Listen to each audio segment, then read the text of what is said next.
YouTube, welcome back to the UK.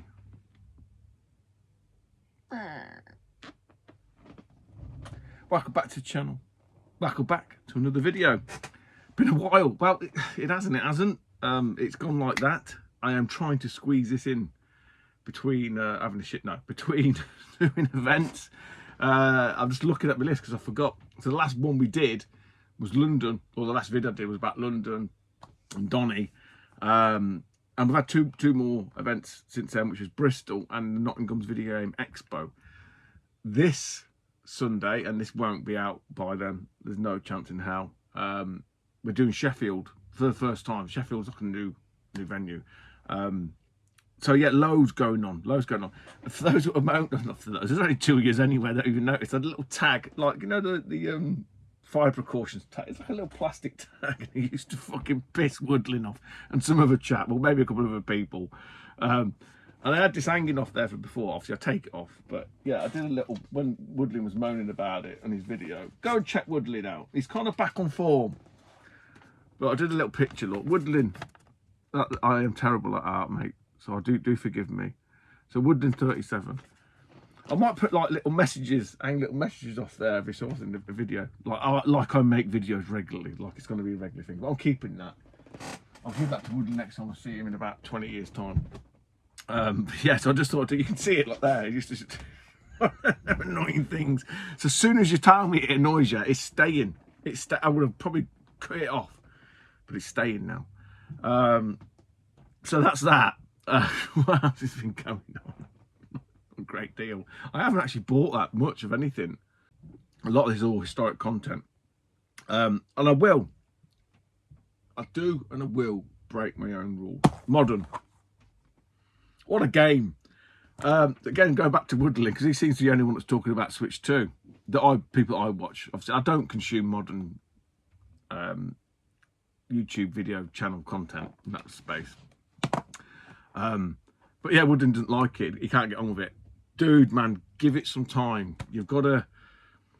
I can't play this unless I know I've got the best part of half a day or whatever, because it's, I don't know, I say, the way I explain it to people, it's like a reverse Minecraft. Not that I've played Minecraft a great deal, but basically smash the crap out of everything, which is often the opposite to Minecraft.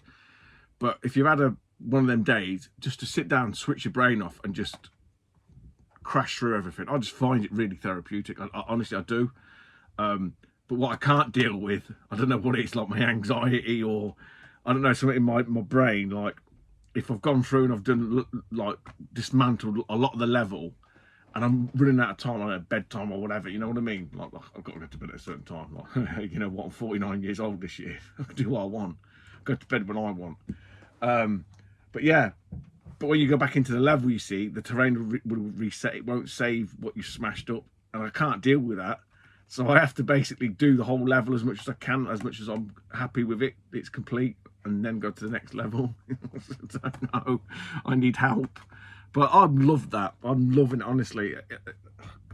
One level, I think I spent like 9 hours. Got to be about 9 hours on it. But I haven't had a chance to really put any more hours into it in like the last week or so, if not a bit longer. So I might try and get it. I don't know, I ain't gonna get time tonight. So we've got Sheffield Sunday. I can't remember where it's at though. There's that many fucking different events.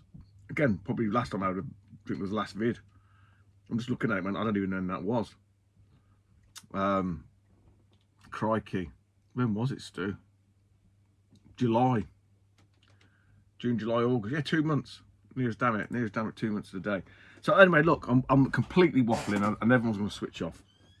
But we've got some stuff. I'm not even sure I'm going to get through it all, but I thought I'd try and get it into some sort of order. At least show you something rather than just sit here talking at you. Lovely gift. This was... Is that Bristol? It was Bristol. This is a Mike and Jen. So my last vid, I just talked around like the traders and some of the sort of negative vibes, I suppose, that kind of permeate through YouTube at a certain point, depending on who you are and who you watch. you know, like about the people that, I don't know what you call like crafters. I don't know what you call it. Someone mentioned what they were called and like the name. I can't remember what the word they use now. But like they do Etsy, like handicraft stuff, making something out of nothing. Anyway, Mike and Jenny just signed. Like you watch any most YouTube videos, people have been to an event, they've bought one of his signs. And he very kindly come up, man. He made me this sign. Dude didn't have to, but he said, no, thanks for the kind words. And it obviously, you know, it wasn't just to support Mike, it was just to support everybody. Because it's like, again, logic would dictate if these people aren't selling their goods, they ain't coming back to the events. They keep coming back to the events, so people do like what they're selling. Why wouldn't you? That's just business. And like I say, sometimes, you know, I've been doing this sort of vendor thing for a while now, and it's not always about the big heavy hitter. Oh, there's no real super rare Mega Drive games that are going to cost you 350 quid, which you probably wouldn't buy anyway. Some people just want to go to the event and they want to, like, they've got a budget, 50 quid. They might want to buy 5 items for a tenner. They might want to buy one thing for 50. So you've got to kind of cater for all levels. And, you know, these sort of Etsy people, what they make, you know, I don't know what Mike charges is. They're not overly expensive for what they are. And some people get a little memento, they take it away for the day. I'm all for that. I've always championed that. You know, most events that I try to go to, I try to get something as a memento. Obviously, that's when they were few and far between. Now they're like every fucking week. So no, but Mike and Jen, thank you so much for that. And because it's small enough, I should be able to find a home for it. I have got an idea. I might put it up the top there or something. I can put it somewhere. I can balance it on the edge, look, you know what I mean? But I'll probably get knocked off. But we'll stick it. Can you see that? But it falls down. Stick it there for the time being. So that was Bristol. Bristol again was a new venue. They had been there before years ago at the old railway or something, railway building. But yeah, Bristol's it is in the football stadium. That was Bristol City Football Stadium, so quite spacious. You know, from a vendor and from a public perspective, I think access and the general vibe of these places. You know, we tend to like the open, airy, where you don't feel so claustrophobic. Yeah, good event, good day out, good event. Met some good people. Met Tony Fighter. Tony Fighter 2 came from seeing me. Nice to meet Tony. Glad he wasn't too anxious and whatnot, because he was worried about that. But I don't think the crowds are too bad. It kind of just it peaks a little bit. Because obviously what they tend to do is stagger these events now. So you have different doors, like 11, 10 to 11 or 11 till 12 and then 12 to 1. So you kind of get I've mentioned it before, you get like a churn of people. So you're not all fucking squished in. And I think it works, right? It works. So yeah, seeing Tony, I think it was getting to that point where you kind of had the people that came in early weren't quite leaving enough, and then the people coming in. So like you end up like, there's probably about best part of 1,000 people at any one time, maybe a bit more. So it's getting a bit much, and I think he's sort of skedaddled, which is fine. Look, mate, don't worry about it. Said hello. I've got a selfie with him.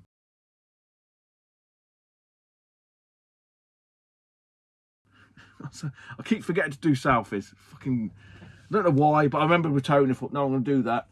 So I've seen Tony. Also seen Cinny Steve's doppelganger, or it was Cinny Steve and he's older. I don't know which one or the other, but I've got a picture of this chap. He watched ordinarily, right?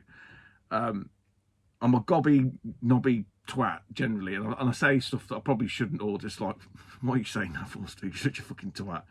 And I said to Rob, I said, because I've seen this chap, and I said to him, oh God, that looks like Cinny Steve. And Rob was like, oh yeah, it does. I wouldn't say anything to like a total stranger. But then he said to me, oh, like, I watched the chat. He must have been around the table a couple of times. He quieted down and he come over and he's looking.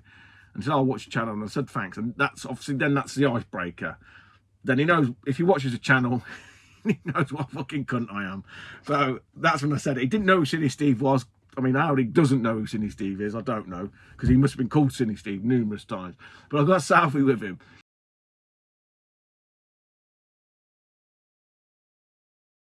And his missus, God bless, she was really quiet, really timid. And Rob showed him who Cinny Steve was, and she said, "It looks like you when you were younger." So Cinny Steve, man, you've got an older version. Maybe he's a Milkman's, I don't know. But I'll put a picture up there. Again, just like it just breaks the day up. It's for my own amusement. I'm a sad man like that. But awesome. Thank you for the picture, mate. Thank you for being such a good sport as well. Really do appreciate it. Nice one. Sorry, guys, future Tootie, because historic Tootie's an idiot. And I forgot to mention James, Car Boot Collectibles, Car Boot Collector. Crike, I've known James on YouTube, but got to be about a decade.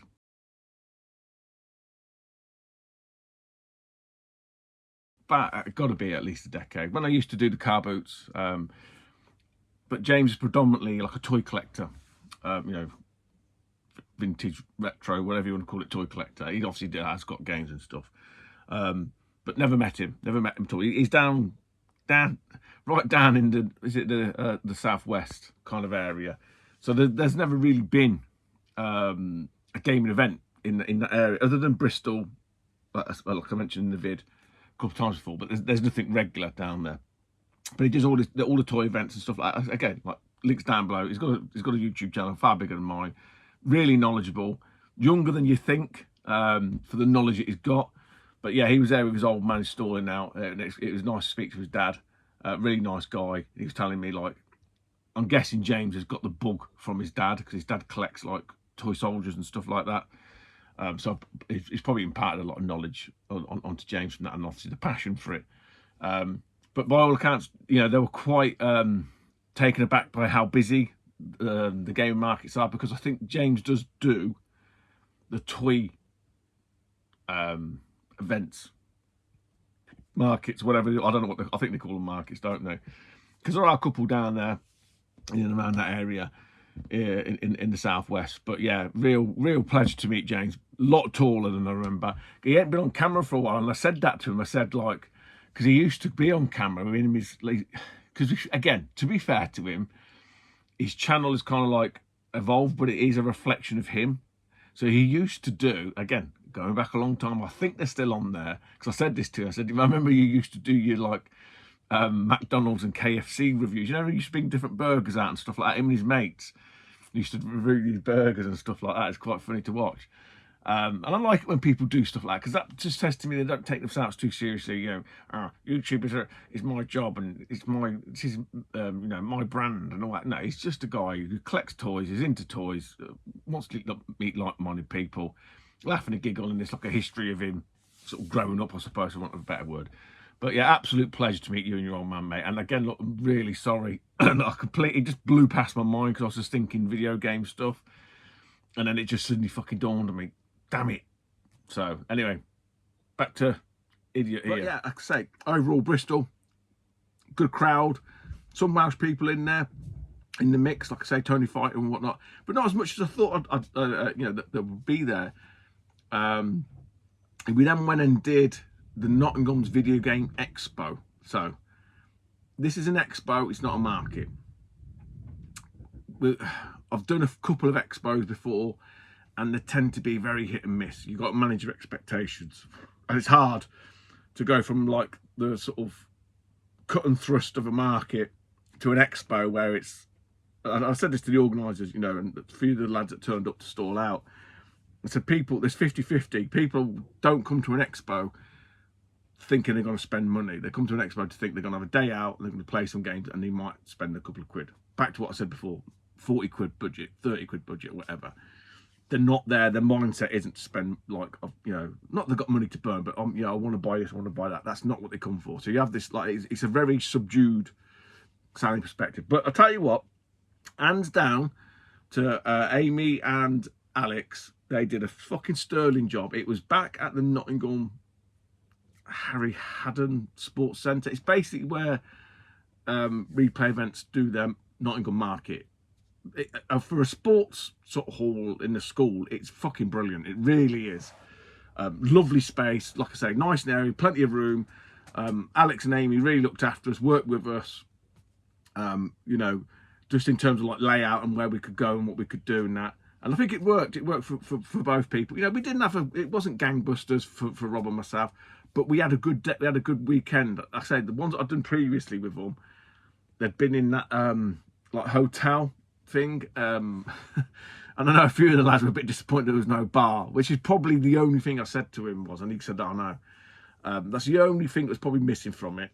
But I just think the layout worked better. It's just so much better. They had some great talks because we were right next to the talk stage, and it wasn't like as overpowering as it had been in previous years. Again, because the venue's a bit bigger, you know, it's a bit more spacious. And I must admit, I bought a game. I bought a game off the back of what was going on the sort of little stage thing there. But because, like I say, because we were sort of set back a little bit, it just made it a lot more, it just worked better, I think, rather than being crammed into little, like, sort of sectional rooms where if you have a couple of speakers set up, the sound just, like, it fucking deafens you. It worked really well. So, didn't break any records, had a good day, made a few quid, seen Clint, seen Dave, can't remember what his bloody channel called now. He's called him something different. Seen Leon Retro Ram.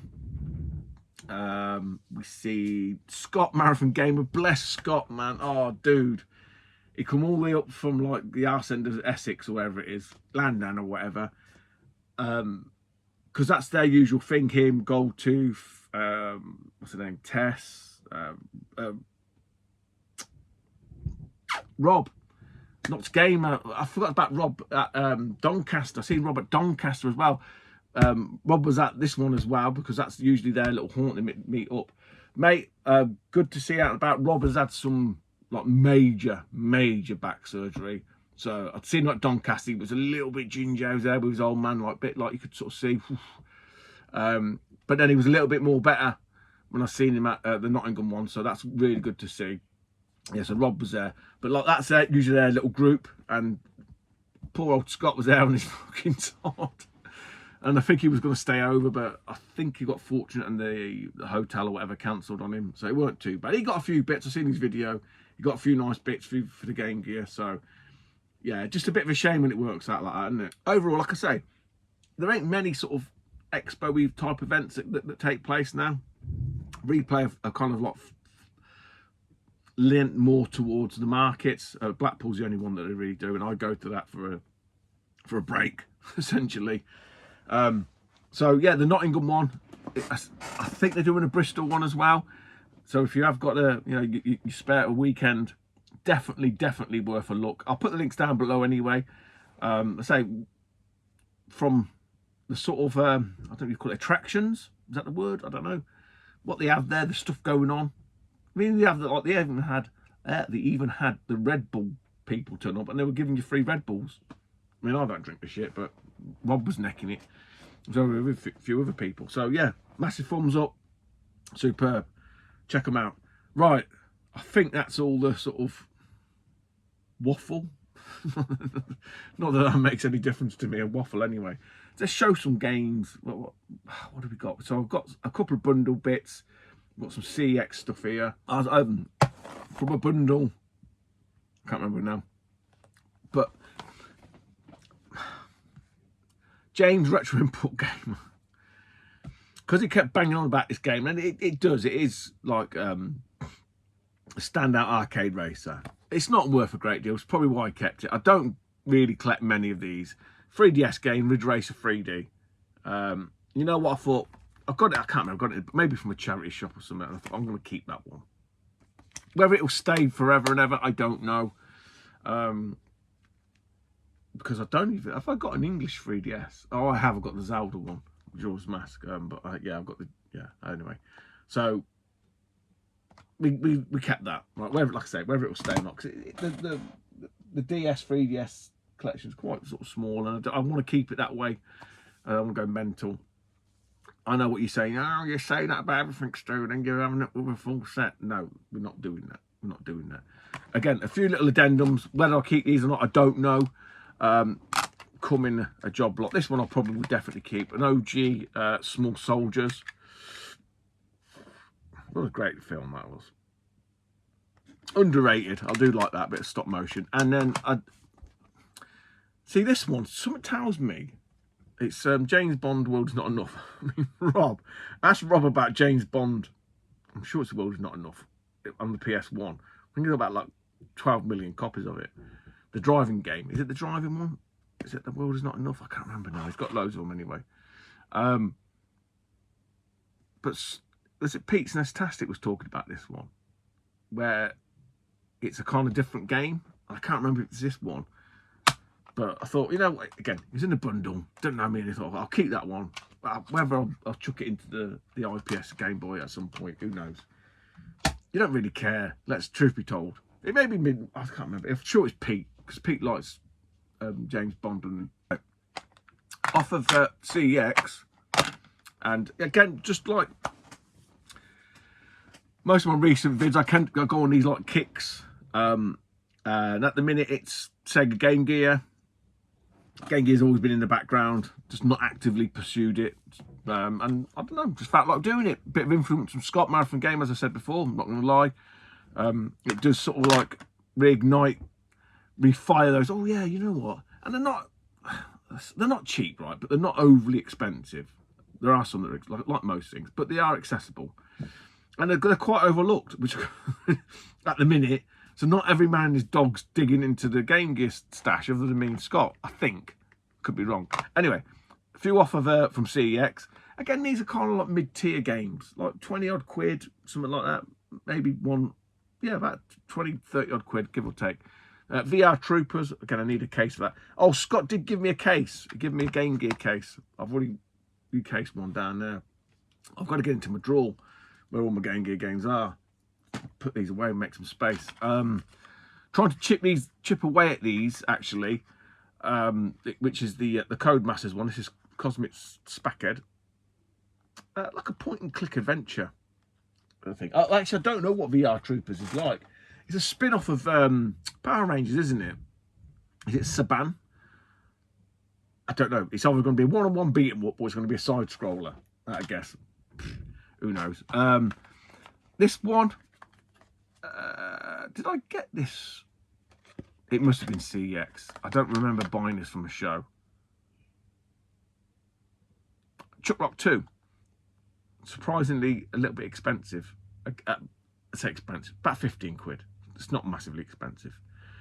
Because what I tend not to do with the sort of lower end games, I know ain't many I need for the Game Gear. I don't tend to buy them from CEX because then you're paying like the postage for the price of the game again, so you're doubling up. Whereas when it's like about 15 quid and you're paying a couple of quid postage, I can sort of, I don't know, eases the burden somewhat. And then the most expensive one, which weirdly I bought this once from them, and it cancelled.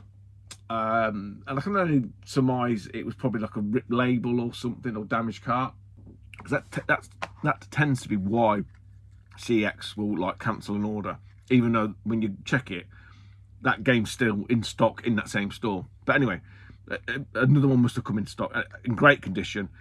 Bram Stoker's Dracula.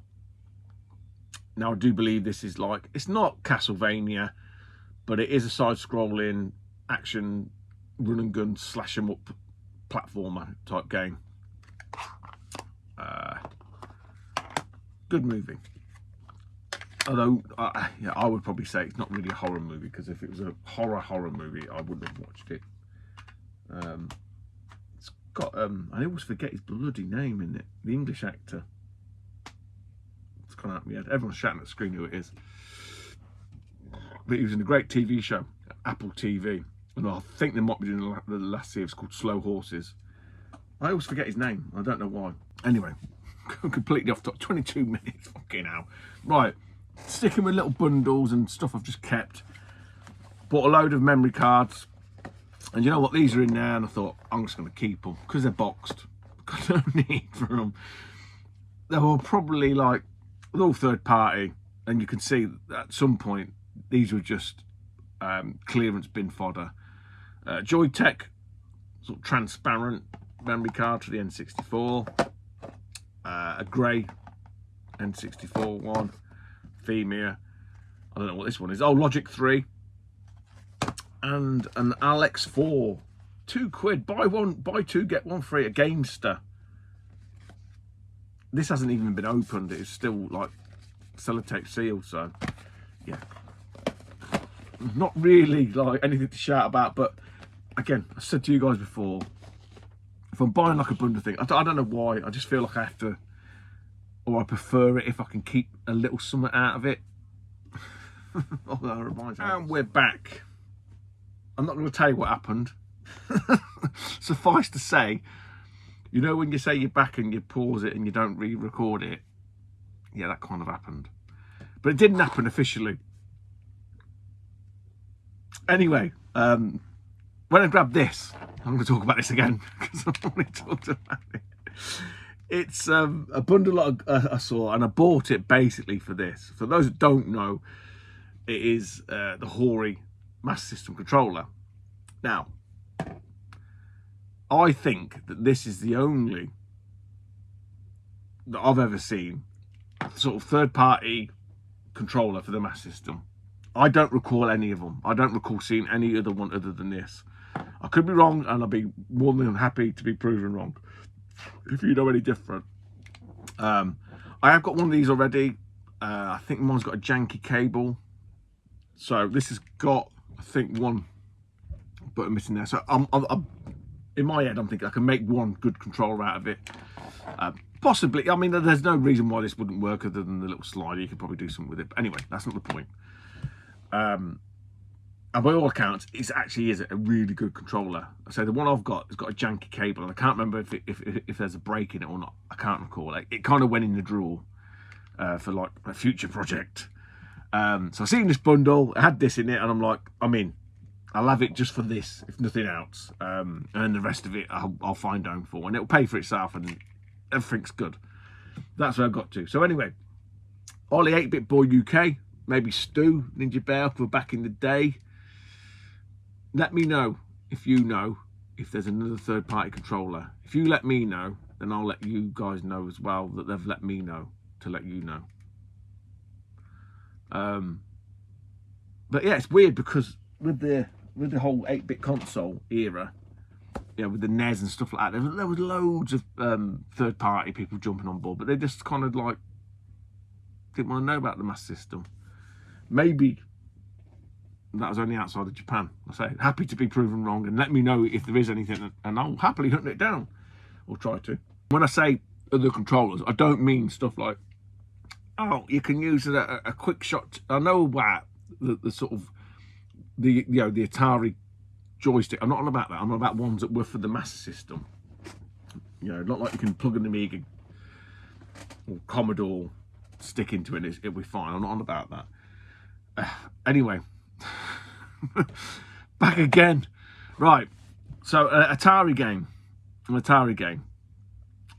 Not picked one of these up for a while. To be honest, I'm kind of like, not that I've got everything. That's bullshit. It's not about that. It's just you see the same games. Not seen many bundles either. In recent times, so that's not really happened. But this popped up on a channel that shall not be named. I looked at it. I was like, again, because it's unusual, because it's not the run of the mill. It's not the same ones you see before. It weren't cheap. I think it was sub 50 quid, which again is a lot of money for a single Atari game. But when I looked at it, went online, checked against it, I'm like, you know what, that's not a bad price. Turns out it's an American exclusive, right? So it's US exclusive, which explains why I probably hadn't seen it too much. If you're an Atari person, Daz McGowan, I know he's got a lot of Atari knowledge. If I said to you, oh, it's Juno first on the Atari, you might know what game it is. I wouldn't. If someone said to me, oh yeah, this game is basically like a port of Juno first from the arcades, I wouldn't know. But it turns out, even in America, where it's obviously fucking mass produced, it's still quite expensive and still quite rare, for want of a better word. I don't like to use that. I've done a bit of gluing on it. You know, it's presentable, and it's Beam Rider. Now, when I saw that, in my head, I went, oh, Specky. I'm sure Beam Rider's on the Spectrum. Now, looking at it, because again, when I looked at it, if you look at the screenshots, it's kind of like Juno First. And then I was like, oh, am I getting confused with something else? Because a lot of, again, what they did a lot in the 70s and the 80s and that, they kind of like just copied and stole bits of games that were great. And there was no real copyright. It was like the Wild West, weren't it? So maybe in my brain, I'm kind of like conflicting two different kind of games and whatever, but I don't know. I think this may have came out on the MSX as well. Or was it Dave Rolfe? Dave Rolfe is the guy. But yeah, it looks really, really cool. And obviously, it's going to be an Atari. Well, you could probably play it on hardware. The sound and maybe the colours will be fucked, but a pretty cool. Yeah, it's got the instructions and stuff and whatever. Activision, James, Retro Input Gamer, he reckons they're stone cold winner. Stamped on, stamp of approval is Activision. And I tend to agree with him, really, to be honest. So, yeah, Beam Rider. So good, I even put it in the box protector. But yeah, not many Atari editions of late, because like I say, it's just like, there's not many bundles appearing, and that's kind of how I like to buy, generally speaking. And because I've built up quite a collection, quite a library, I'll just buy for buying's sake. And if the price is right, I'll buy it, but I'm not paying, you know, sort of top end for everything I've already got. Right, we're back to how I was before. This is why you don't drink in YouTube, people. I'm going to try and do some PC Engine, because these have been here a while now. And I need to give a shout out to Alan Chang, bless him, who's sold all his collection from under me now. He did me a great deal. These were back in Oxford. He bought another bundle off some guy. Obviously he's got contacts out the wazoo as Al. Let me have a look through. To be honest, he had some titles. A lot of them I'd kind of got, because again, with the PC Engine, there's, I don't know, 30%, 40%, because they're sort of maybe a little bit more, but you know what? There's a certain percentage. Fucking backtracking already. There's a certain percentage on the platform that are like Western friendly. There's no language barrier, right? And then and obviously it starts to get worse and worse and worse. So you get the RPGs or whatever, and the quiz games, and you're fucked. Oh, historically, obviously you've got Google Lens, so you can technically play them. So he had this job lot of stuff, and say a lot of the sort of the games that you would normally buy, I've already got them, but there were some in there that I didn't have, and someone just thought, you know what, I'm gonna have I fancy that, and that's what happened. And Al looked after me. He always looked after me. Can't thank the guy enough. I really, really can't. So, what did we get? A right old eclectic mix, a right old mishmash. I think these are all. I'm sure it is. This one is Valis 2. See, no, actually, that's wrong. I didn't say Valis 2. Scrap that. That is. I just realised that's from somebody else. What we did get is, yeah, that is right. So this one, Splash Lake. I've seen this. Steve Bailey had this up, and I missed out on it. Because what I tend to do, again, well, I'm repeating myself here. I feel like a fucking broken record. Any of the PC Engine games, I go to PC Engine Bible. They tend to have reviews for half the games, but what they do is they tell you the nature, the style of the game, what it is, action RPG. And if they reviewed it, it's like, yeah, buy it, don't buy it, maybe have a try of it. But as long as I can get a feel for the type of game, because it says RPG or fucking dating or whatever, you're kind of like, yeah, I'll give that a miss. So Splash Lake is like a puzzler. Look really, really interesting. And you know what? I ain't got many CD-ROM games, so I thought, again, I just made a little pile with Al. That's all I did. This one, again, just because this is a Super CD ROM, like probably a terrible one-on-one beat 'em up. Martial Champion, as in martial arts champion, I'm guessing. Martial Champion. Konami. I can't speak to it, I don't really know. But the old man, wow. We haven't weighed any manuals. We haven't, Stu. We haven't made it. I haven't had a chance. I think a sports title's going to take that. It's going to take that crown. But yeah, Martial Champion. Back to, you're jumping all over the place. Back to the PC Engine. Martial Champion. We'll leave that one. What was this one? Spin Pair. I have got a feeling that's an English release as well. And I can't think what it. Or it's a version of an English game. I can't think what it is. It'll be some sort of cutesy single screen platformer, perhaps. I don't know. Hue card title. This one, just because it looked fucking good on the front, and again, I think Steve Bailey might have had this one. Very Castlevania, Bram Stoker-esque Fiend Hunter. Fiend. And that is a Super CD-ROM title as well, with some cool, what looks to be anime cutscenes. But yeah, very sort of Bram Stoker, Castlevania-esque. Yeah. Again, can't speak too much to that. Powergate, no idea. He didn't have many Hue card titles that I didn't already have, so the couple that were there, like I say, like that Spin Master and this one, I thought, you know what, I'll grab them.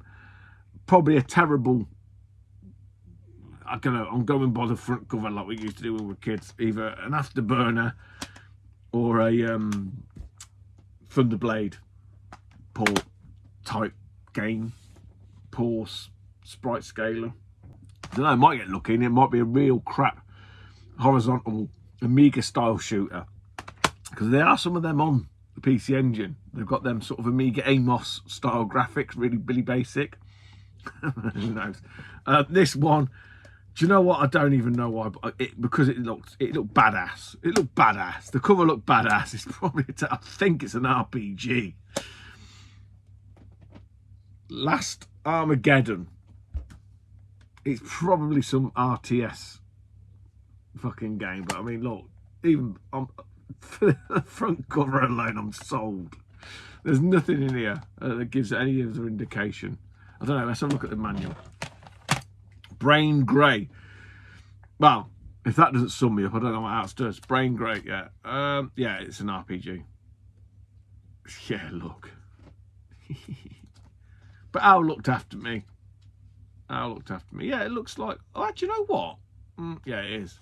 I was going to say it might look a bit Gauntlet-esque, but I don't think it is. I think it's an RPG. But big box PC Engine. Get in there. Terrible. Right, talking about terrible games. Although not terrible game, that's a lie. A terrible port of a very, very good franchise. A very good game. This is the precursor on the Amiga to the dungeon crawler, the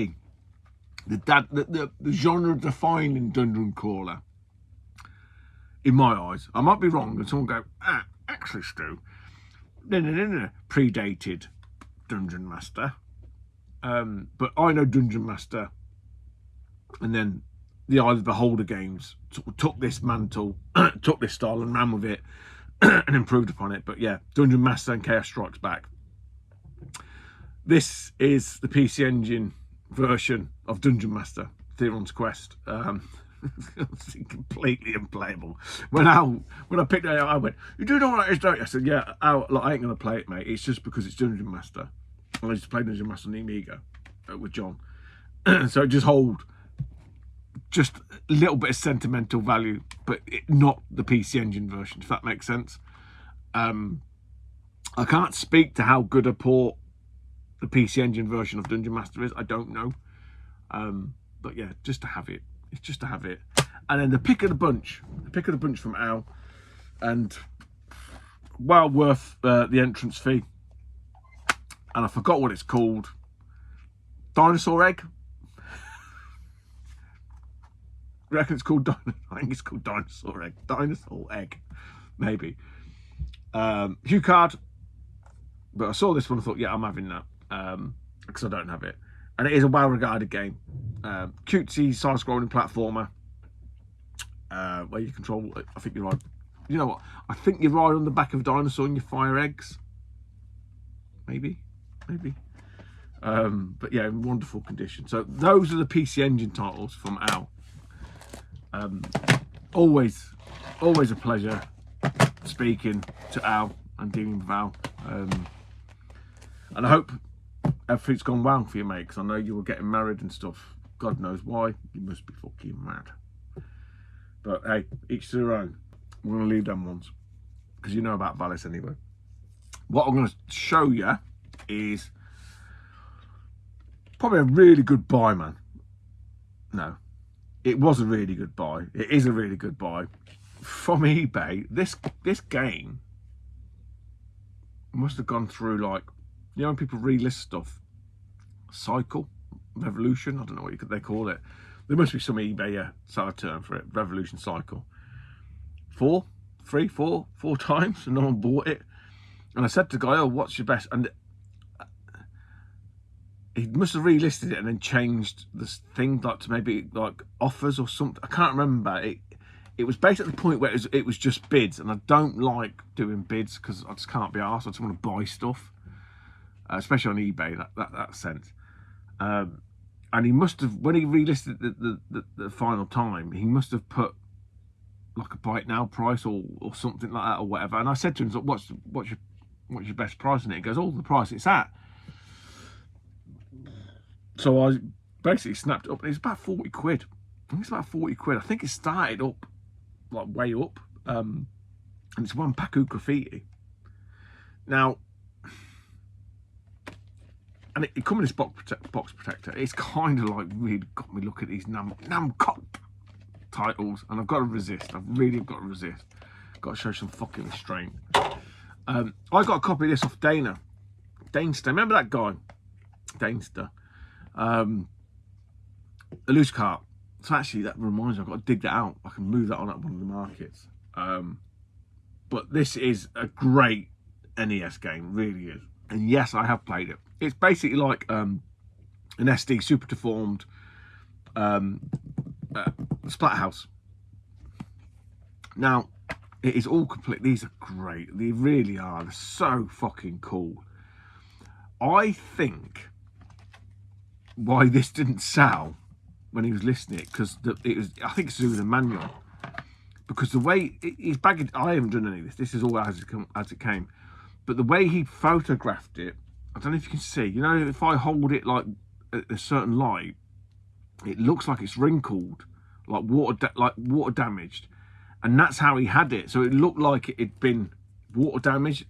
Even I thought that, and I thought, you know what, I'll have a punt on it. And that's when it went around the third cycle, and I got it for like about 40 odd quid. But this is in fantastic condition, it really is. I mean, ordinarily,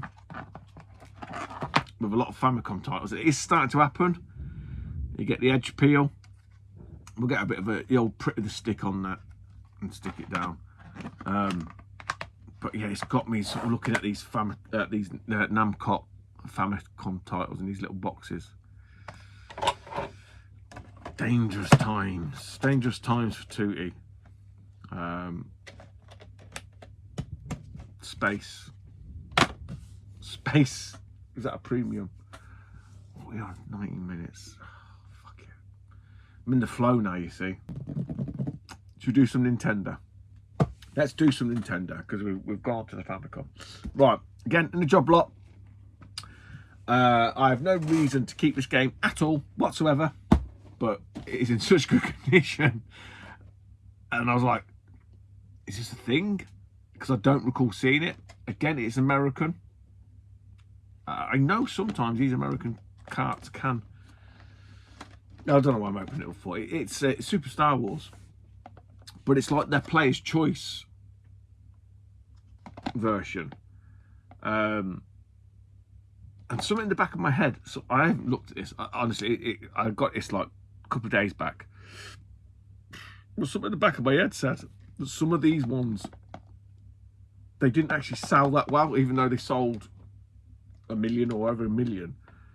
The Player's Choice versions of these just didn't sell well because I'm guessing everyone bought it at the time.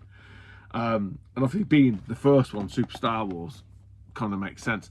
I do have Return of the Jedi in American, just because I got that car boot, and this is like, I'm just keeping it.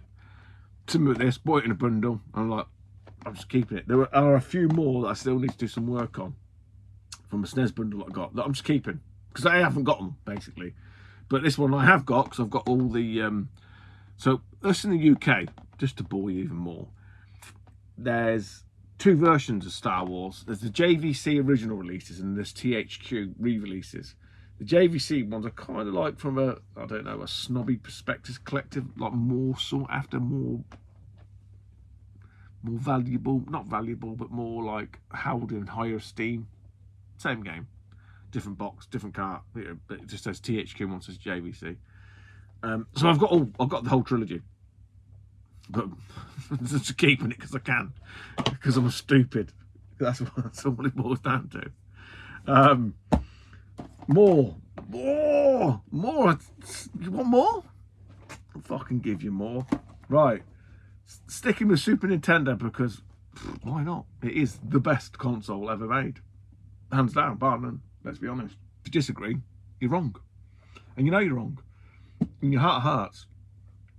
Super Nintendo, this one, I'll do this one. I've had this a while. Nothing to do with James Retro Import Gamer and his mad obsession with driving stuff. Although it does fit into that whole kick that he's on, and it's nice to see actually, because historically I've not really been a driver. I wasn't really. I don't drive. I have no license. I don't drive, so it never really. I never had that pull as a youth towards cars or anything like that.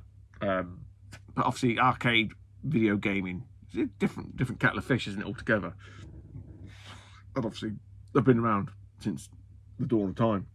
But one style that always intrigued me is the 3D isometric top-down one, Neo Geo, Neo Drift Out and stuff like that. Yeah, I find them great. Supercars on the Amiga, similar sort of thing. Not quite the same, but similar. Me and John spent hours and hours on Supercars 1 and 2. Really did. This one passed us by. This is a US Gold. I don't know. This is the thing I don't get. When we were younger, US Gold, like from a specky perspective and stuff, they were like good games. And when you get older and you get into the sort of the scene, they're like, oh, US Gold fucking trash. I'm like, oh, I didn't really think that. I don't know. I thought they were all right. Who knew? It's just opinions, you know what I mean? This is Power Drive. So I didn't know this had a SNES release. Obviously, I know it's got a Mega Drive on because I've got it, because I've got the full set. But yeah, surprisingly difficult to pick up, not going to lie. This one isn't perfect. It needs some work. It's still got a dink in it. But you know what? The price I paid for this, it is complete. Other than that dink there, was probably about half the price. And look, let's be honest, to sit on the shaft gathering dust, it's a fucking bargain. It's a bargain. Yeah, so it popped up, and I think he sent me an offer, and I countered offered, and I honestly, I must have got it for about, I want to say about 40 quid. It's been a long time. It's been on the shaft for a while. I think about 40 quid-ish, maybe. But yeah, easily like an £80 odd game, I think, on a good day. Again, look, full disclosure, box isn't perfect. Don't bother me. It's all there. The box is okay. But yeah, the top down rally games always intrigue me. I do like driving games. I've got no passion for driving, but I do like the driving games. I like Mario Kart, you know, stuff like that. So it's, you know, it's not like it's the domain of the souls that can actually physically drive themselves. There's some enjoyment to be had from it for everybody. Right, more Nintendo. I hear you cry.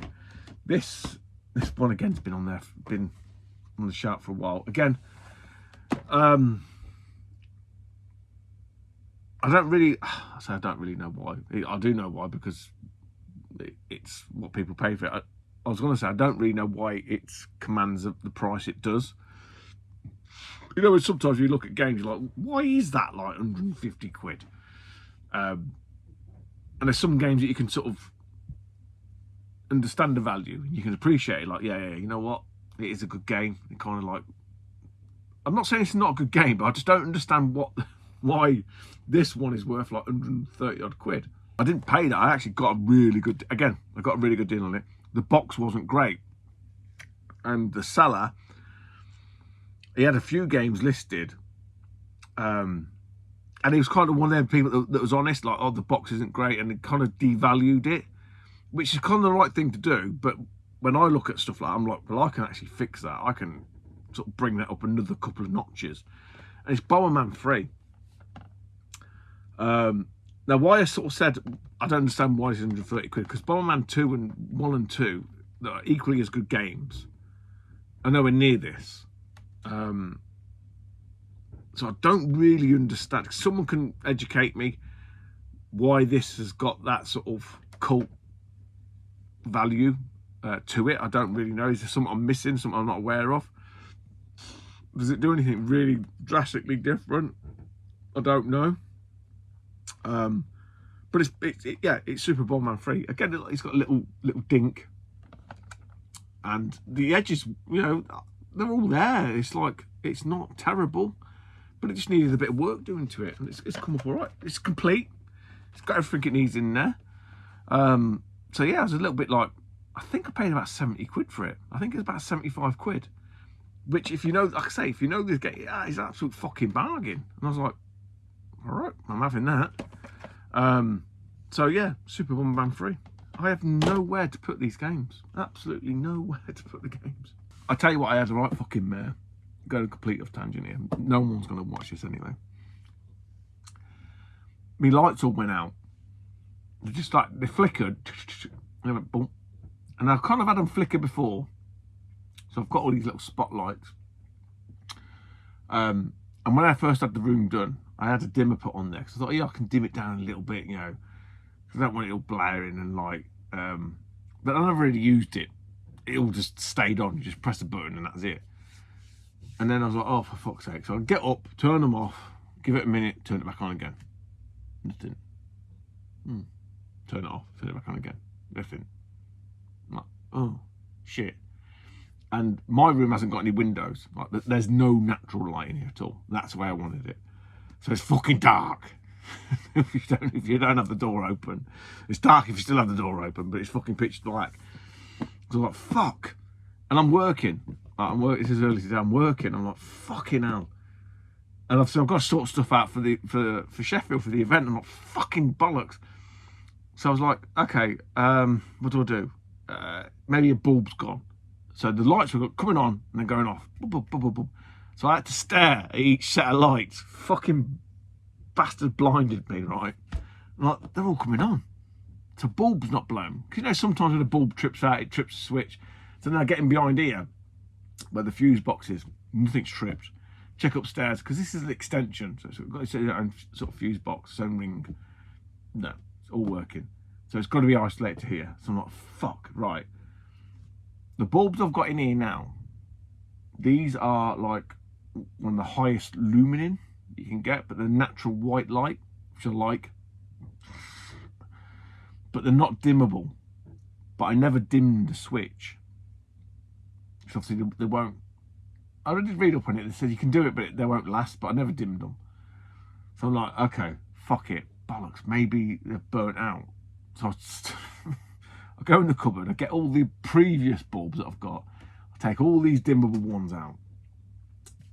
I'll start replacing them all with the original ones, which were dimmable. Put it on. Nothing. And then I could just see a little faint light. Oh, they are working. Interesting. Right. So I'm like, fuck. But they're not full on. It's like a little dim light, and I'm like, the dimmer switch is broke. So then I go in the garage. I remember I had an old like single pole switch. Dunk, dunk, dunk, dunk. So then I'm in the dark, fitting a fucking single pole switch light and flick it. Ta-da! We have light.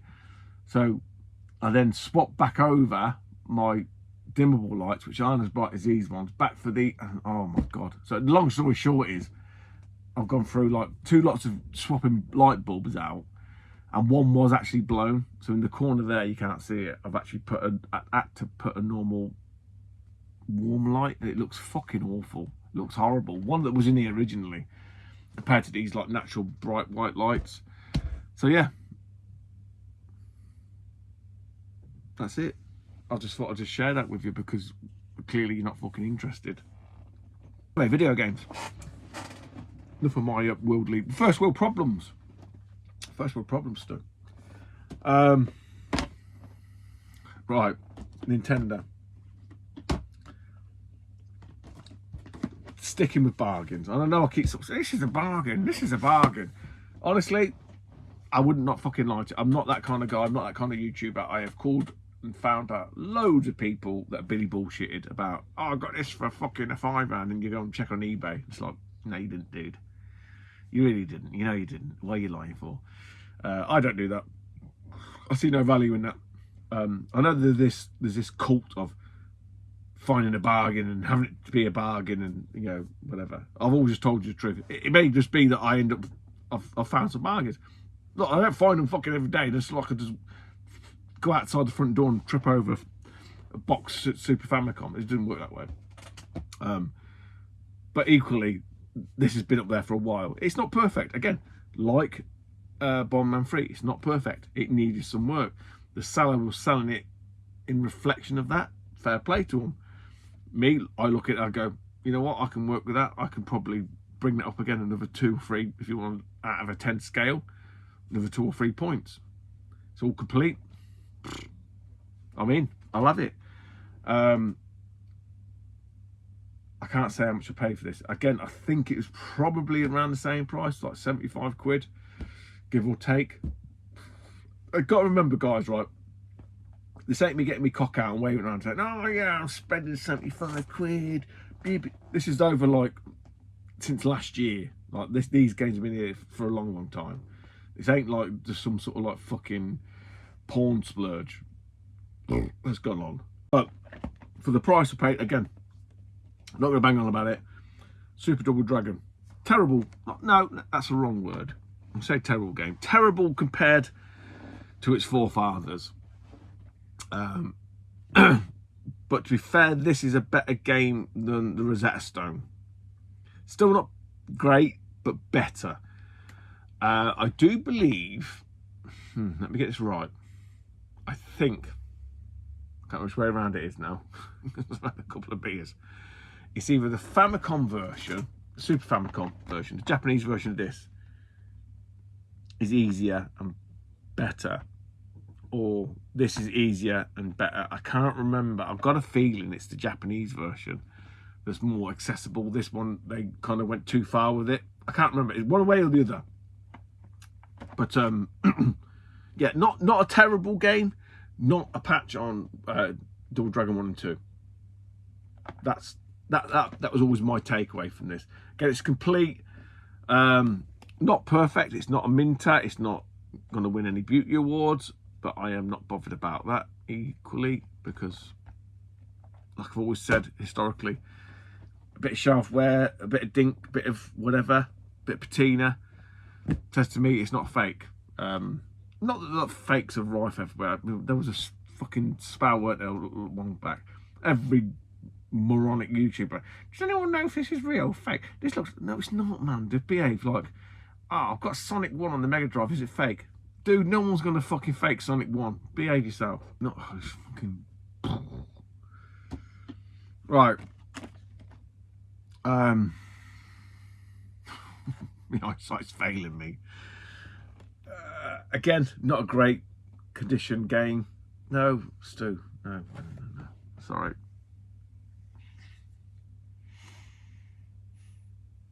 Another game that I bought that was listed as not being in great condition. but actually weren't too bad. It was, I think it had some stickers on it from what I can recall from the front cover here. Disney title for the Super Nintendo. So, you know, when you talk about Disney, we're talking about Super Nintendo, you're talking about Aladdin, you're talking other stuff that my brain's just literally gone out the back end. Mickey Mouse, you know, quality 2D side-scrolling platform personified. I think this was quite a late release. I can't recall ever really playing it at all. And it's Pinocchio, but it looks fantastic. It looks really, really nice. I think it had a sticker. Can you see a little bit there? I think, I don't know, the way the seller listed it, like it wasn't in great condition kind of scenario. Again, I don't know if you can see, there's little marks here. I've got a feeling it had tape on it and stuff, but it's been a while. So say, guys, these things have been up there for a long, long time. I just really haven't had the time or the inclination to show them. Again, complete, I wouldn't show you anything if it's not complete, and if I do, I'll tell you. But Pinocchio, I don't think got a Mega Drive release. And I'm checking because I can see it. No, it did. It did. A full sets do. Yeah, Pinocchio is Pinocchio. I know it's Pinocchio. Before you all fucking start. But yeah, I don't recall many people talking about the actual SNES version of it. I can't even see a date because my eyes don't work now. But I wouldn't say necessarily common. It's not a game that you see every day. Right, we've got two more and then we're done. We're literally done. It's about an hour long now. No one's going to watch this. We're going to finish on an N64 title. And it's not what you think. Right, this game here, still with Super Nintendo, this game here, I seen, it was on bids. Because it started at bids, it's like 99p or whatever. And so I'm like, okay, we'll give this a watch, and we'll see where it goes. And it went like, it's one of these, not stupid, because that's the wrong word. Obviously, people have got their preference, how they like to collect, and how they like to buy, and how they like to build a collection. And I am in no place to either approve or disapprove of how people do it. Each to their own. I've said this, live and let live. You do you, I do me. It's my collection. What you do with your collection, and what I think, it's fucking neither here nor there. It matters nothing, right? This game on the bids, I can't remember. It went for a lot of money, not like hundreds, or no thousands or anything like that. But it went more than I was like, whoa. But it also did that weird thing where, and again, if anyone's been in this game for long enough, and you use eBay and you're not daft as a brush, you know when you sort of see some that you're watching an item, for example, and it's like a fixed price bite now, whatever. So you watch it, and then one comes up at bids, and you think, okay, I'll watch that one. And they're like of comparable condition, right? They might be slightly whatever, but you know, it's the same game. They're all complete. They're not like, one's not completely battered, but the one that goes for bids then exceeds the one that's at buy it now. You must have all seen that. You must have all seen that. I've seen it numerous times. So this game in question here, that happened. I'm like, I can understand 15, 20, maybe 30 quid on top based on condition. But this went for like, I don't know, maybe double, maybe a little bit more. I can't remember now. And I'm like, all right, I'll just go and buy this one then. And that's what I did. And again, it did need a little bit of work, I'm not going to lie. But its sole purpose in its life now, at least it's got a purpose. It's to sit on my shelf and look really, really pretty. Not a game I'm ever going to play. I can't even speak to it, but it's give and go. Give and Go by Konami on the Super Nintendo. So you're like, right, Stu, so what's the big fucking shake up about it? I don't know. It's a basketball game. But what I do fucking know is it's just a Konami label.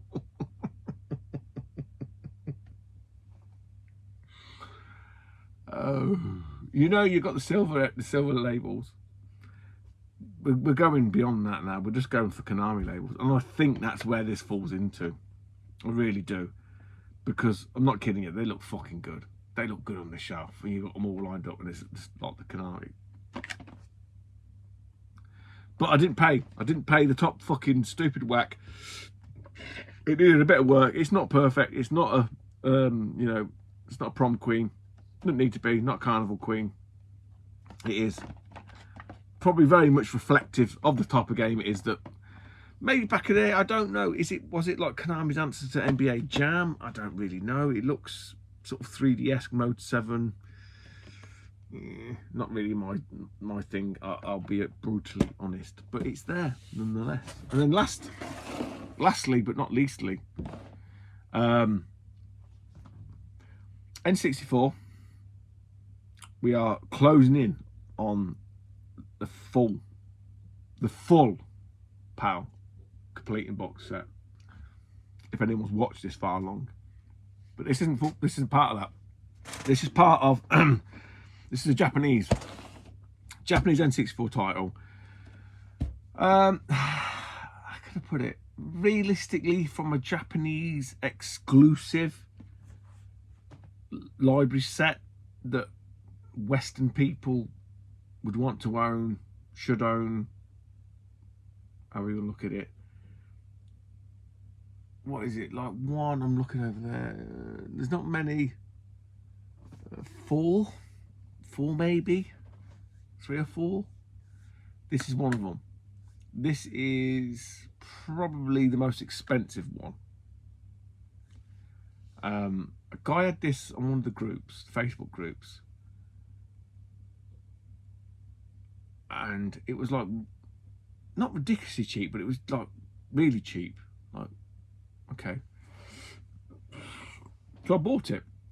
And when I say cheap, I'm not meaning like a £5. This was topped out about 100 quid, I think, give or take.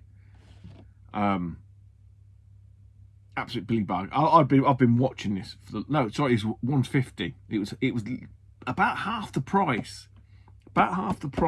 give or take, of what it sells on eBay. That's correct. Again, this has been a while, guys, so you have to cut me some slack here.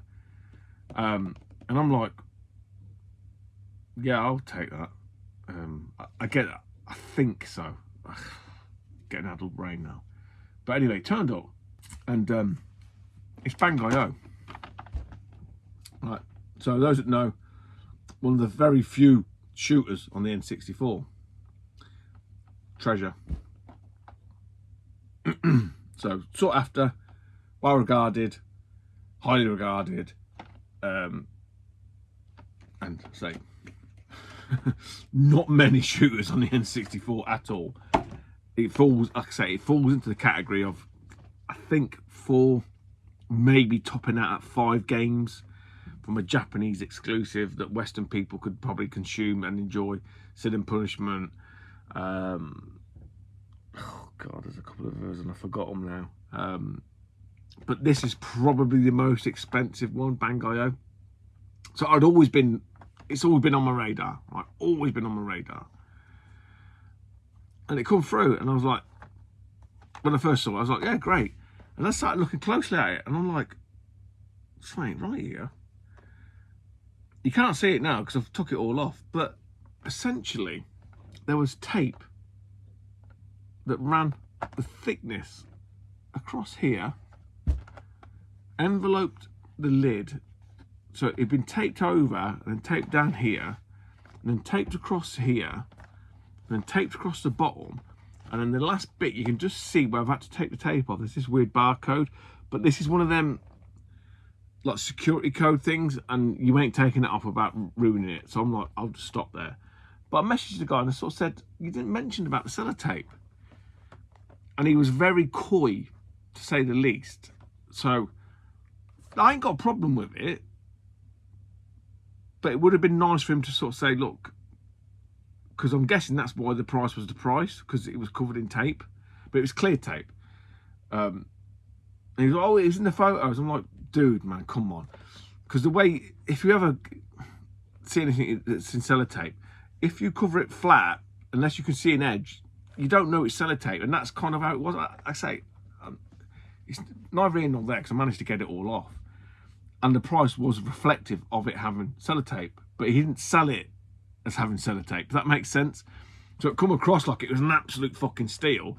But if you didn't know how to get sellotape off without absolutely damaging the fucking thing, you'd be really, really pissed off. Obviously, that wasn't the case for me. A little bit of a cushion there, but you know what? Again, like I say, for what I paid for this, an absolute fucking bargain. I had to be careful, take my time. It's come out really, really nice. Did I leave any on it? I can't remember if I did leave some on it. I think it was just that sticker. Again, I've got to check myself because it's been so long. I think he might have bought it from Japan like that, you know. But yeah, it was the oddest thing. I wasn't having a go at him. I wasn't sort of saying I want any money back, which is, I think, what he was maybe getting the vibe of. I'm just like, it might be worth just mentioning next time you sell some stuff if it's covered in fucking sellotape. But yeah, to finish off, Bango-Yo. Another belter. Guys, no one's going to watch till the end, but thank you if you do. Thanks for watching, guys. Thanks for sticking around. Even if you did, if you didn't, that matters. I'll probably be back with a video at some point.